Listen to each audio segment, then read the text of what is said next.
जय हिंद। देखिए, ethanol blending क्या होता है और इसके लिए फ्लेक्सी फ्यूल ही क्यों जरूरी है, इंजन में क्यों बदलाव किए जाते हैं, और इसके मद्देनजर भारत सरकार चीनी के निर्यात पर पूरी तरह बैन लगा दिया है, जबकि भारत के पास वर्तमान समय में 8 मिलियन टन चीनी गोदामों में रखा हुआ है। अर्थात भारत के पास चीनी की कोई कमी नहीं। तो पूरे चीजों को हम समझते हैं।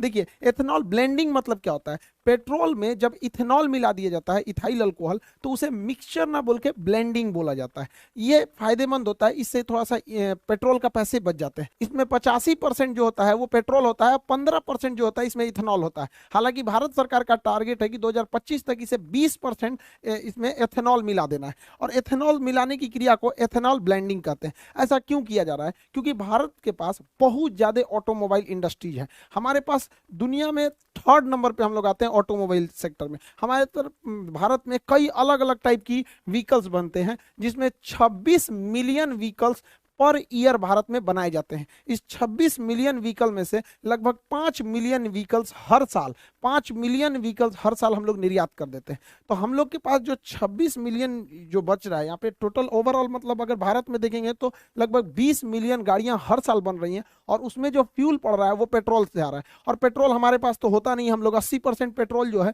वो बाहर से ही मंगाते हैं। अब जो पेट्रोल बाहर से आ रहा है वो तेल के कुएं या रीक से आ रहा है, ये गल्फ कंट्री के पास है। इन्हें हम लोग कच्चा तेल खरीदते हैं, जिसे क्रूड ऑयल कहते हैं। बैरल यानी बैरल में इसे खरीदा जाता है, फिर इसे रिफाइनरी में छानकर पेट्रोल पंप तक पहुंचाया जाता है। इससे क्या है कि हम लोगों का एक बहुत बड़ा पैसा विदेशियों के पास चला जाता है कच्चा तेल खरीदने में। आप अंदाजा नहीं लगा सकते हैं कि भारत सरकार प्रति साल कितना विदेशी लोगों को यानी गल्फ कंट्रियों को कच्चे तेल के बदले पैसा देती है।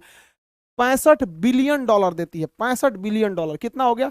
50 खरब 41 अरब 17 करोड़ 57 लाख 50,000 रुपए प्रति साल भारत सरकार का पैसा जाता है। हम लोग टैक्स पेयर का पैसा विदेशियों के पास चला जाता है, जो केवल जमीन से निकाल के पेट्रोल दे देते हैं। अब सोचिए ना, जैसे हम लोग के यहाँ अगर कोई पानी खरीदता 60 रुपया लीटर, तो कितना अमीर हो जाते हैं हम लोग। तो इतना पैसा जाता है। सोचिए, अगर इस पैसे का हम 20% टारगेट रखे हैं कि इसमें पेट्रोल की जगह इथेनॉल मिला देंगे, तो इसका 20% कमी आएगी ना। सोच सकते हैं, निकालते रहिएगा इसका 20% कितना ज्यादा होता है। इसीलिए हम लोग एथेनॉल को कर रहे हैं, और एक बार एथेनॉल सक्सेस हो गया ना, तो 20% की जगह 30% करेंगे, 30% की जगह 50% कर देंगे, और धीरे धीरे करके 80% कर देंगे। तो 80% कर देंगे तो इन लोग को पैसा देने की जरूरत क्यों है? एथेनॉल हम लोग खुद ही बना सकते हैं। ये नहीं बना सकता है एथेनॉल, इन लोग को उतना टेक्नोलॉजी नहीं है। एथेनॉल जो होता है C2H5OH होता है एथेनॉल। इसे इथाइल अल्कोहल कहा जाता है। इसका IUPAC नाम एथेनॉल हो जाता है। शराब बनाने के काम में यही आता है। शराब में भी इथेनॉल ही मिलाया गया रहता है। और जो हम लोग देखते होंगे सैनिटाइजर होता है, उसमें भी देखिएगा 70% इथेनॉल लिखा रहता है। सैनिटाइजर में भी इथेनॉल ही होता है। इसे फर्मेंटेशन यानी किण्वन विधि द्वारा बनाया जाता है, और इसे पेट्रोल में क्या किया जाएगा? मिक्स कर दिया जाएगा। टारगेट है 20% को मिक्स करने का। अगर ये सक्सेस हो गया तो इसे बढ़ा के हम लोग 50% भी ले जा सकते हैं। लेकिन जब बढ़ाएंगे लोग, तो उसके लिए हम लोगों को अपने इंजन में बदलाव करना पड़ेगा, क्योंकि अभी जो हमारी इंजन है वो कंप्लीट डीजल और पेट्रोल पे चलने के लिए डिजाइन की गई है। लेकिन जब हम लोग उसमें एथेनॉल मिलाएंगे तो इंजन में हल्का चेंजिंग करना पड़ेगा। ऐसे इंजन के लिए हम लोग फ्लेक्सिबल इंजन बनाते हैं, और उसमें जो फ्यूल पड़ेगा फ्लेक्सी फ्यूल। तो भारत सरकार काफी सख्त निर्देश देने वाली है कंपनियों को कि उनको एक टाइमलाइन दे दिया जाएगा कि इसके बाद आपको फ्लेक्सी फ्यूल वाले इंजन यानी फ्लेक्स इंजन ही बनाने पड़ेंगे। याद कीजिए 2018 का जब समय था, 2017 में 17 के लास्ट में सरकार ने कह दिया था, सुप्रीम कोर्ट ने आदेश दे दिया था कि अब BS3 की गाड़ियां नहीं चलेंगी, सब चलेंगी BS4। रातों रात बेच के हटाना पड़ा कंपनियों को। उसी तरह सरकार भी इन लोग को अभी वार्निंग दे रही है, फिर कभी सख्त आदेश देगी, उसके बाद एक बार फैसला सुना देगी, तो सारी कंपनियों को अपने BS6 के जगह फ्लेक्सी फ्यूल डालना पड़ेगा। इससे काफी ज्यादा फायदा होता है फ्लेक्सी फ्यूल से। सबसे पहला कि प्राइस घट जाएगा, पेट्रोलियम का प्राइस इसलिए घटेगा क्योंकि बाहर से मंगाना नहीं है, हम लोग का प्राइस घट जाएगा। दूसरा कि फ्लेक्सी फ्यूल अगर रहेगा, एथेनॉल रहेगा, तो एथेनॉल में पोल्यूशन कम होता है। आज जो ग्लोबल वार्मिंग, प्रदूषण की समस्याओं को हम लोग लेके झूल रहे हैं, उनके लिए एक काफी अच्छा ये किफायती रास्ता हो जाएगा हम लोग के लिए एथेनॉल ब्लेंडिंग। और इसके लिए हम लोग को एथेनॉल का प्रोडक्शन बहुत बढ़ाना पड़ेगा। प्रति वर्ष 500 करोड़ लीटर एथेनॉल का उत्पादन करना पड़ेगा। सोचिए, 500 करोड़ लीटर। अब इतना एथेनॉल का उत्पादन करेंगे तो रोजगार भी मिलेगा। बाहर अगर अकेले बिहार में 4 से 5 एथेनॉल प्लांट लगा दिए गए, इससे हजारों लोगों को रोजगार मिलेगा। देखिए, रोजगार डायरेक्ट कम दिखता है, इनडायरेक्टली बहुत ज्यादा लोगों को रोजगार दिखता है।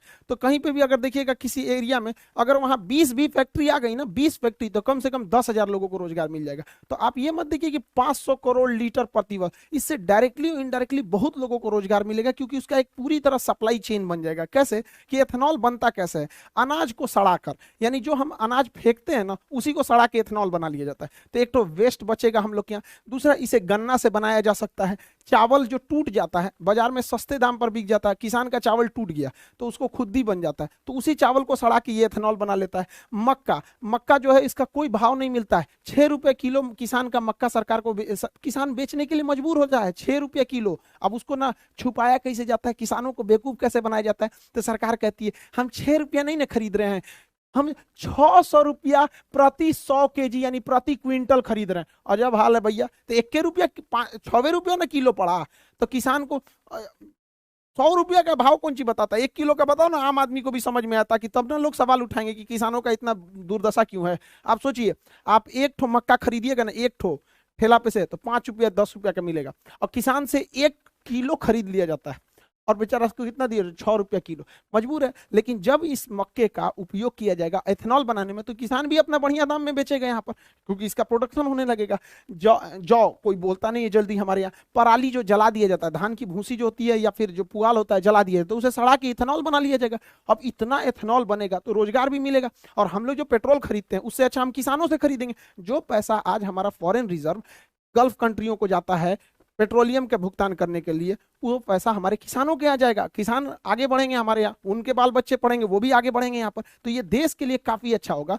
इसलिए भारत सरकार को इस पर बहुत ज्यादा मतलब प्राइम फोकस करके रखा हुआ है भारत सरकार। लेकिन एक बार जरा अपने दिमाग से सोचिए, ये चीज तो पूरी दुनिया में सक्सेस है और भारत में भी सक्सेस होगी, तो धीरे धीरे गन्ना शिफ्ट हो जाएगा किधर, एथेनॉल प्लांट में, और जैसे गन्ना ज्यादा एथेनॉल प्लांट में शिफ्ट होगा, चीनी का प्रोडक्शन घटेगा, उसका प्राइस बढ़ जाएगा। तो भारत सरकार को एथेनॉल और चीनी दोनों को बैलेंस करके रखना है। इसलिए भारत सरकार ने चीनी के निर्यात पर बैन लगा दिया, कहा कि हम चीनी बेचेंगे ही नहीं, क्योंकि फिलहाल जो चीनी है उसी को हम लोग स्टॉक करके रखेंगे, ताकि हम जो आने वाले सीजन में जो गन्ना निकलेगा उसमें ज्यादातर गन्ने को एथेनॉल प्लांट में भेजा जाएगा। अब ज्यादातर को भेज देंगे, वो चीनी के लिए नहीं बचेगा। भारत में महामारी हो, पूरा भयानक कम महंगाई है भारत में, चीनियों महंगा हो जाएगा यहाँ पर, इसलिए इस पर निर्यात पर रोक लगाया गया। हालांकि भारत में चीनी का प्रोडक्शन बहुत ज्यादा है, चीनी का प्रोडक्शन 35 मिलियन टन है हम लोग के पास चीनी का प्रोडक्शन। हालांकि इसका उत्पादन जो है वो 27 मिलियन टन है, यानी 8 मिलियन टन एक्स्ट्रा हमारे पास है। 35 मिलियन टन उत्पादन है, 27 मिलियन टन चीनी का उपभोग है। चीनी का डेली रेगुलर बेसिस पे उपभोग होता है हम लोग के यहाँ, चाय में होता है, बिस्किट में होता है, तरह तरह की कैंडी मिठाइयाँ छोटे बच्चों के लिए खाने के लिए आता है, लेमचूस उमचूस, यहाँ पर मिठाई देखिएगा, जलेबी रसगुल्ला, जितना सब चीज़ में चीनी पड़ता है हमारे यहाँ चीनी। और जो पैकेट वाली सामानें बिकते हैं, कभी मंच तुका दुकाई किट कैट उट कैट, ये सब छोटका लड़का ज्यादा जानता होगा, सब हम लोग को कौन सी पता है ये सब, मतलब वो सबको। तो यहाँ पे जो है ना, ये इस सब में चीनी पड़ता है, तो चीनी का हमारे यहाँ डिमांड बहुत ज्यादा है, 27 मिलियन टन प्रतिवर्ष डिमांड है। तो हम लोग के पास 35 मिलियन टन उत्पादन है, 27 मिलियन टन खर्च है, यानी बफर स्टॉक में हम लोग के पास अभी भी 8 मिलियन टन जमा है। बफर स्टॉक किसे कहते हैं, सरकार जो अनाज को सरप्लस उत्पादन के समय जमा कर लेती है गोदामों में, उसे बफर स्टॉक कहा जाता है। बफर स्टॉक रखने की जिम्मेदारी फूड कॉर्पोरेशन ऑफ इंडिया को है, एफसीआई को है।